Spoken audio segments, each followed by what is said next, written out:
Hey guys, LevelCap here. Today we're going to be taking a look at the ACW-R weapon. Now normally we have loadouts today. A lot of people actually asked for me to do the ACW-R from last week, and unfortunately, just because of the nature of the beta, I had to pre-record a lot of this gameplay, and I simply couldn't wait for the loadout comments to come in. So I decided to sort of pick one of my own, which is the ACW-R, my personal favorite weapon from the beta. I think this thing has just become such a beast of a gun. Now, a lot of people like the ACW-R from Battlefield 3. It did crazy good damage per second, but it wasn't without its flaws. Now, one of the weird criticisms of this weapon is that it only had 26 rounds in a magazine, as opposed to pretty much every other carbine's 30 rounds in a magazine. The ACW-R used a weird ammunition called the 6.5mm Grendel ammo, and this is, I think, the reason why the magazines carried a little bit less, but there wasn't a huge reason for why this gun was using that kind of ammo in the game. It can shoot 5.56 rounds, and it just had a very odd damage model of 20 damage maximum as opposed to the 25 damage maximum. So there's a lot of just weird things with the ACW-R in BF3, which I guess was put there for variety. You know, you didn't want every gun in the game using 5.56 ammo. And just to keep things, I guess, diverse. And I can appreciate that, but at the same time, the update in Battlefield 4 that the ACW-R has been given, it is now shooting 5.56 ammo, it's doing 25 damage maximum. It's even shooting at a faster fire rate of 880 rounds per minute. The ACW-R is my favorite gun in the Battlefield 4 beta. It absolutely tears through people. It still has a very competitive reload speed of 2 seconds, allowing you to get back in the action very quickly and not really expose yourself for too long with the mag out of the gun. The recoil and accuracy of this weapon can be something that's a little bit daunting to get kills with at extreme long range. You also get a bit more of an damage drop off at long range with this weapon, although we're going to really have to see how the heavy barrel affects the ACW-R and the carbines in general.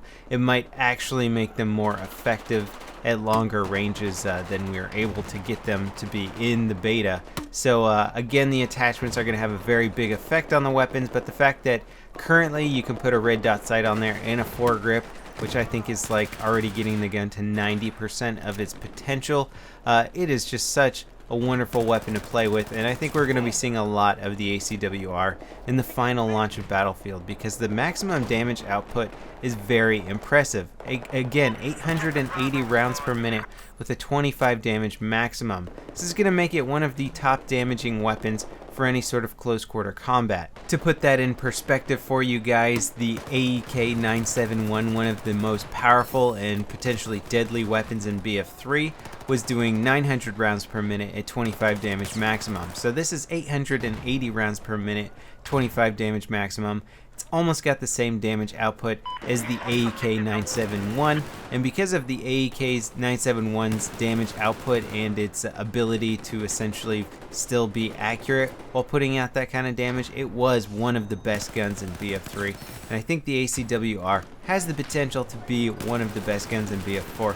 Again, this is highly speculative because there's a lot of guns we haven't been able to get our hands on with the stats and just check them all out and even test out different attachments. But as you can see here from the gameplay, I'm having no trouble just dropping people.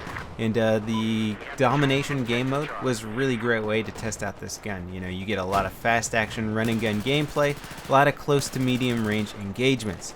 Now, in terms of the actual Conquest game mode, with the 64 players just having a much larger map, I was preferring to use the AK-5C just because it was a little bit more accurate at range. The recoil was easier to manage, so I'm not saying the ACW-R is the greatest gun for all situations, but on Conquest, Domination, or rather just Domination, I think it was possibly one of the best guns you could use. One of the basic fundamentals for being competitive in, say, Battlefield or any first-person shooter for that matter, is finding a gun that can dish out as much damage as possible, the fastest damage rate possible, with still being a controllable weapon. If you have a gun like the FAMAS in Battlefield 3, which shot incredibly fast at I think around 1,000 rounds per minute, but is very hard to aim and control, then you're not really getting a gun that's very worthwhile, because although it has one of the highest damage potentials, if you can't hit your target, then it's not really worthwhile. So what you want to do is you want to find a gun that you can just barely control, or you can control and still has a very high rate of fire versus its control rate. And then you've got one of the most competitive guns in the game, and that's why I think the ACW-R is going to be one of those highly competitive weapons, especially because it's a carbine, and now carbines can be used by any class. So think of the aggressive recon class using motion sensors in the ACW-R. That was actually a lot of fun to play during the beta. Now what I'm really curious to see, and this was something that the beta just never let us really fully experience and play around with, is testing out all the attachments on this weapon, especially the heavy barrel, because if the heavy barrel performs anything like it did in Battlefield 3, then it's going to increase the damage at range with this weapon, and it's going to increase the accuracy at range. Two things which I think is holding the ACW-R back. You know, there's assault rifles out there that can outdamage this gun at range. So if you can increase its accuracy and damage at range, all of a sudden you have increased the versatility of the ACR exponentially, and now you definitely have one of the best guns in the game. So I'm very excited to see what kind of modifications can be done to the ACR. And I apologize for not explaining why I keep saying ACR and not ACW-R. I'm just kind of used to it because the actual more commonly referred to model of this weapon is the ACR, which stands for Adaptive Combat Rifle. It's also known as the Masada. So all in all, I would say definitely try and play around with the ACW-R in Battlefield 4, get good with it, and one of the huge benefits to this weapon is that if you are really good with it, you can equip it for any class that you want.